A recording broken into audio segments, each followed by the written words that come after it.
relatively short notice. Have Trev make a few opening remarks, and then we will take questions. You guys are welcome to work up here as long this afternoon as you need to. Go ahead, Trev. Okay. Well, thank you all. Thank you all for coming. I want to first acknowledge that it's been a tough day today.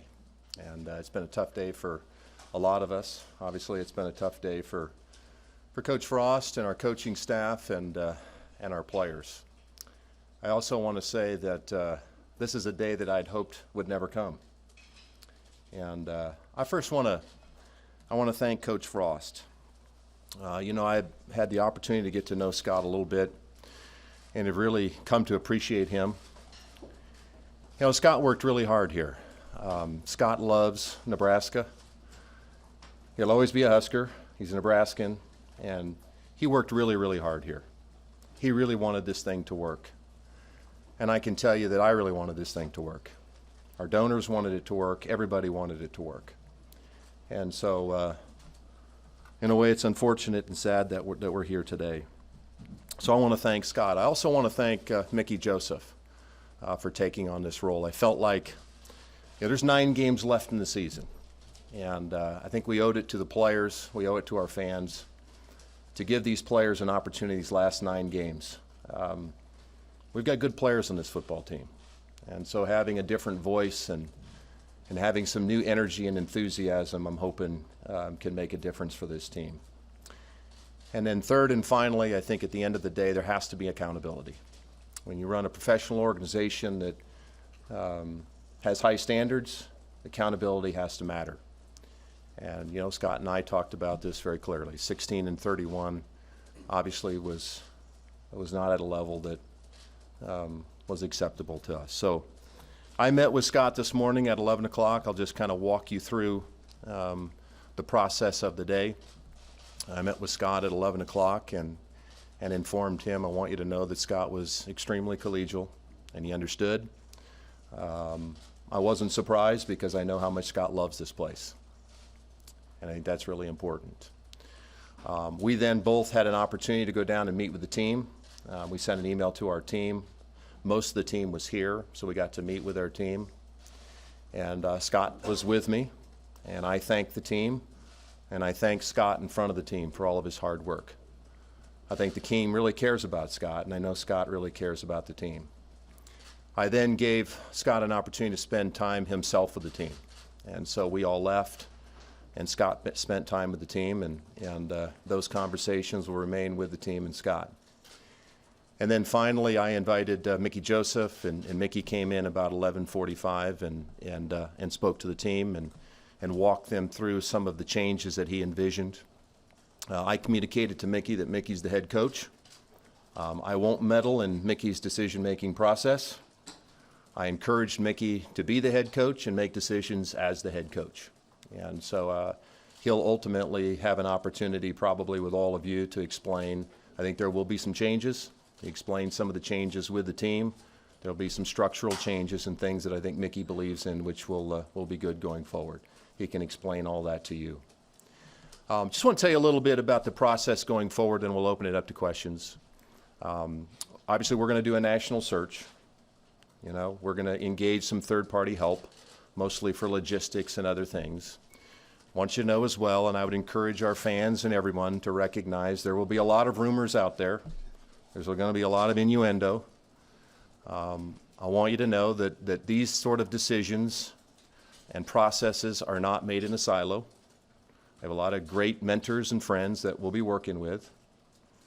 And ultimately, in a prior life, I have relationships with a lot of coaches in this business, and I intend to reach out to a lot of people. And so if you hear that Trev Alberts reached out to XYZ coach, it doesn't mean that I've offered the job to XYZ coach. I think there's some fabulous coaches out there that have a perspective about our job that I could benefit from. And so I'm going to reach out to a lot of people. And so if you hear that Trev Alberts reached out to XYZ coach, it might very well be true. It doesn't mean that I'm trying to hire that coach. I'd like to get that perspective.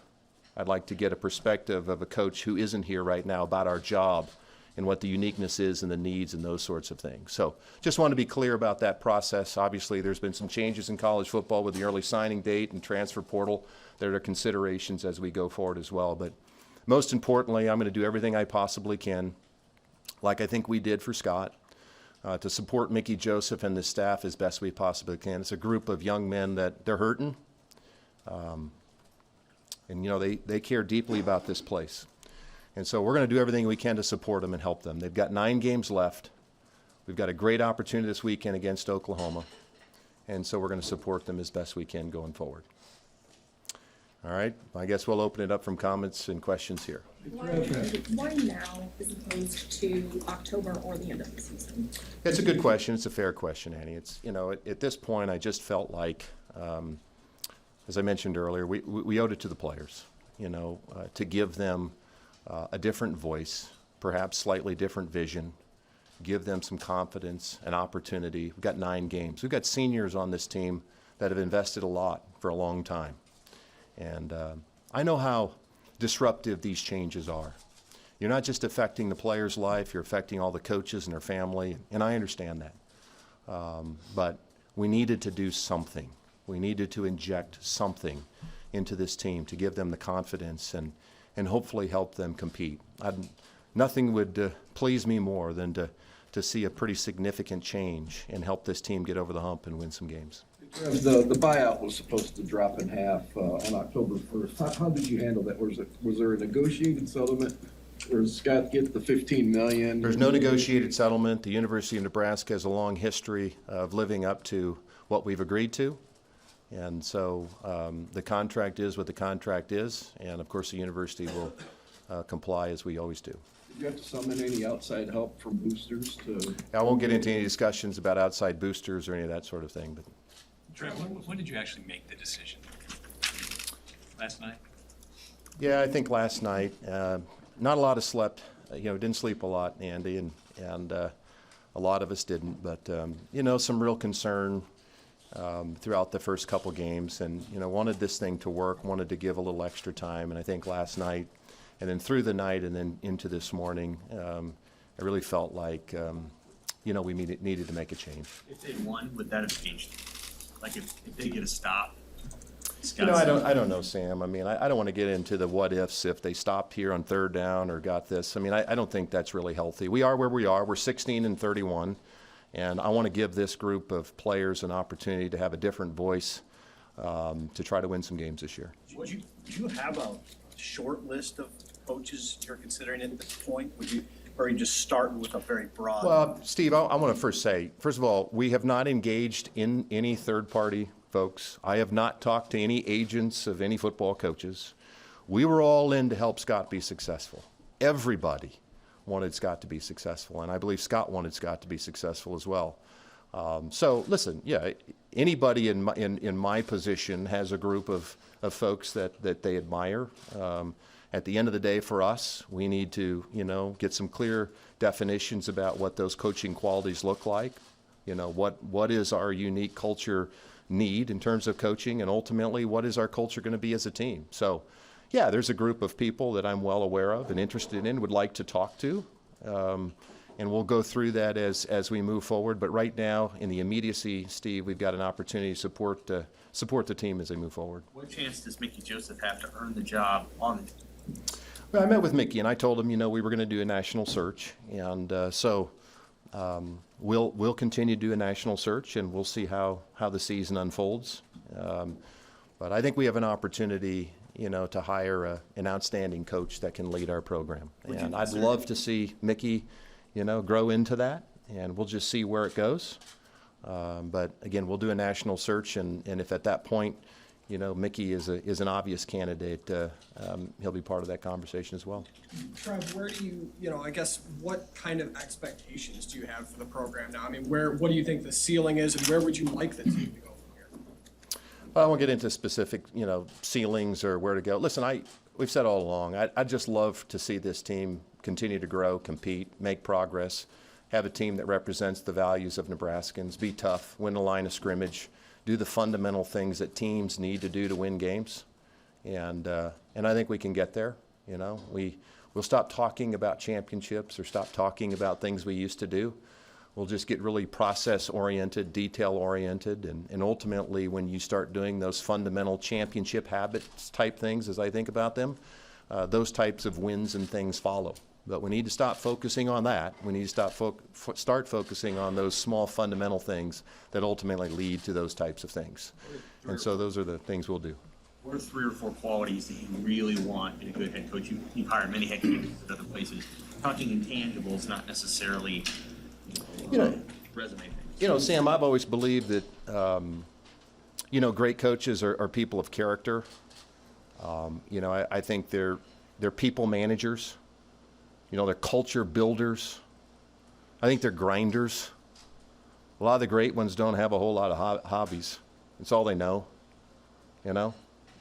And, so those types of things. And I think young people, as we've moved forward, have changed a little bit. So I think being able to identify and relate to the modern student athlete and all that they're going through and all of the new things like NIL and all those types of things are very important.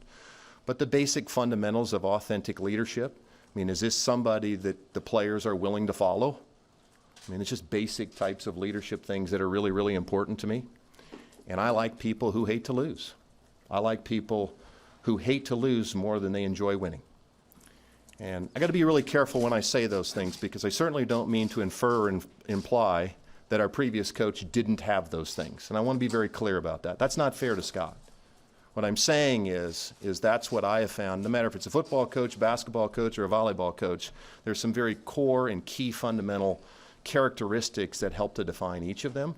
And those are the types of things that I believe in as well. Trev, when you look at the coaching market and just the salaries and how much they've gone up, how competitive can Nebraska be in this current market of coaching salaries? Yeah, I'm well aware of where the market has shifted in terms of compensation, and at a place like Nebraska, we're blessed to be in a position to meet market demand, and certainly resources won't be an impediment towards hiring the type of coach that we want to lead the Husker program.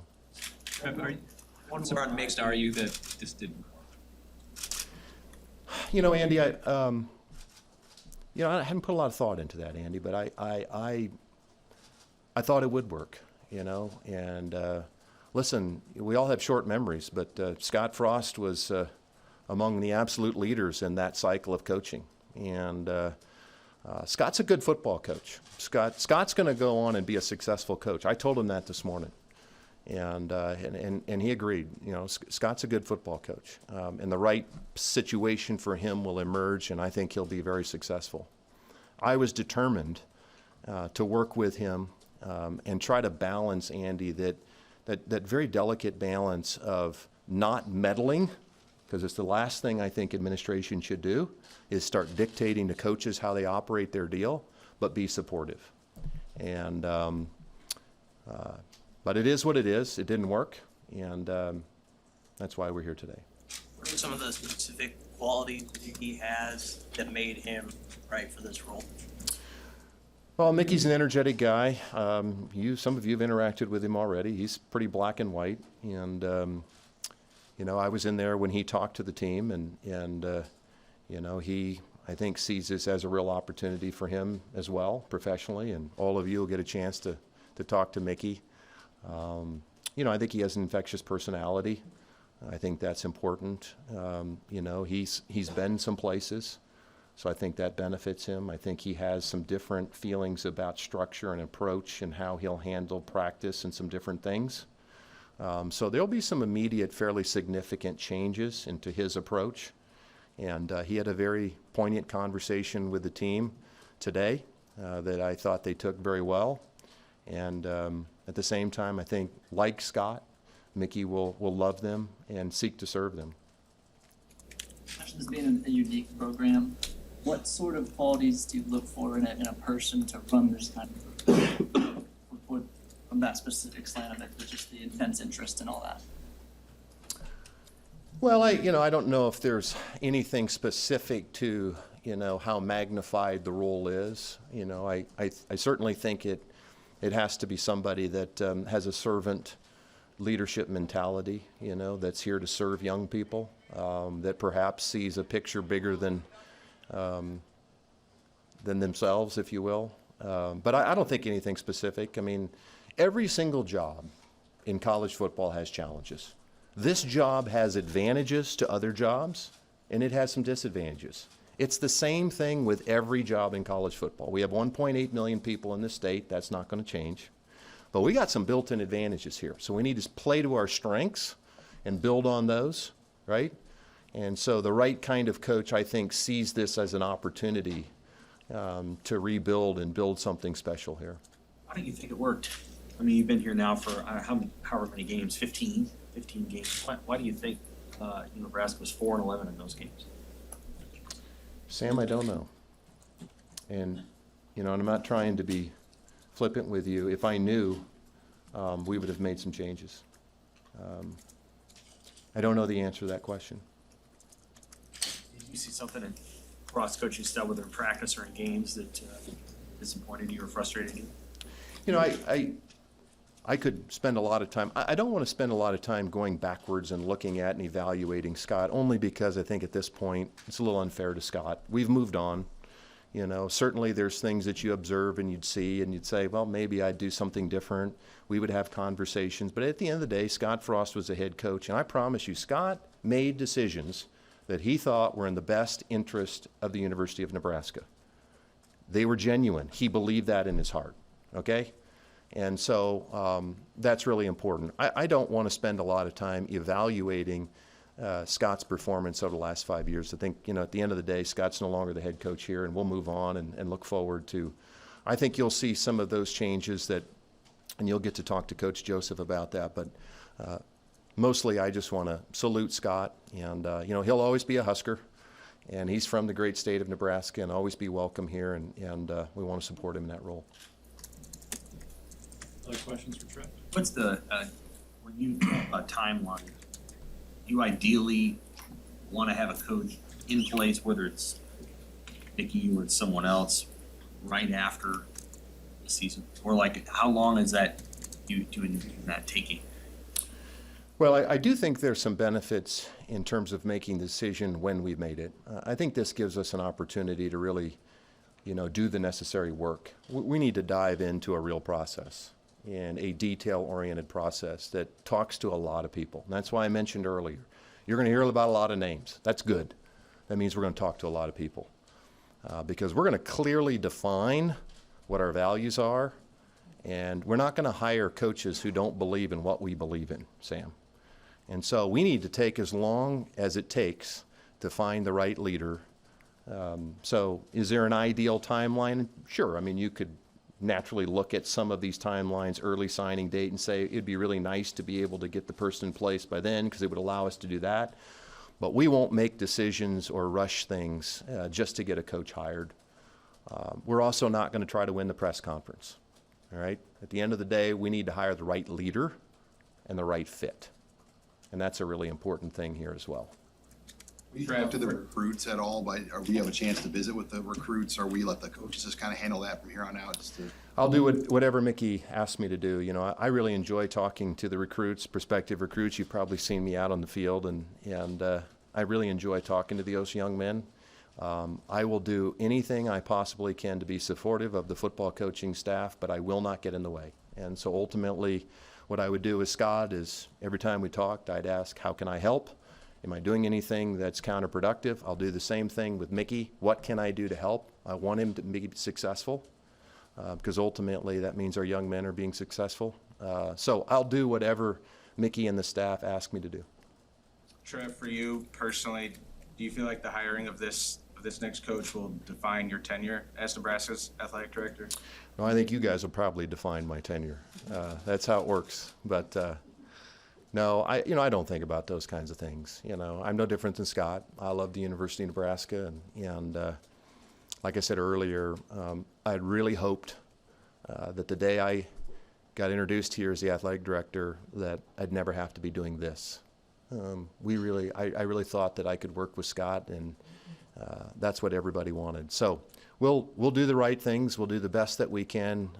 Every decision we make here, whether it's right or wrong, we'll learn later, but they are always done with what we think is in the best long-term interest of the University of Nebraska and our athletic department. And this place will always be bigger than any one person. And that is the way it has to be. And so we'll do the very best that we can, and we'll dive into the details. We'll surround ourselves with good people, and we'll identify the next leader of Husker football. Back to Mickey for a second. Why him as opposed to anyone else on the staff? Well, I think that, I went through a lot of folks too. I mean, you can naturally make certain arguments, certain places, and, Mickey's not calling the plays, Coach Whipple is. And so there's a lot of responsibilities for the head coach that lie outside of football.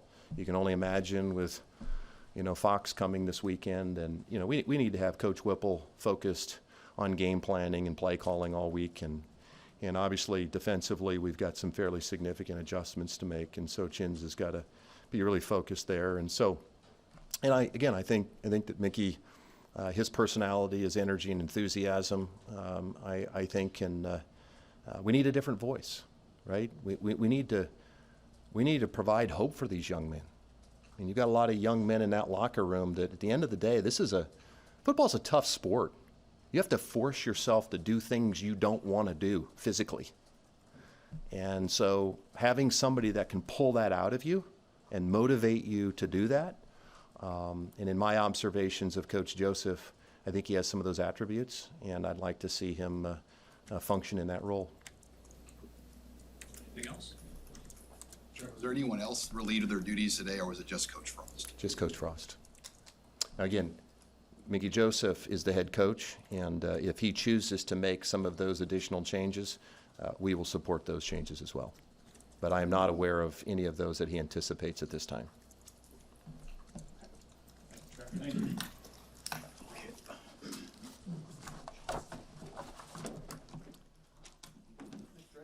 Thank you.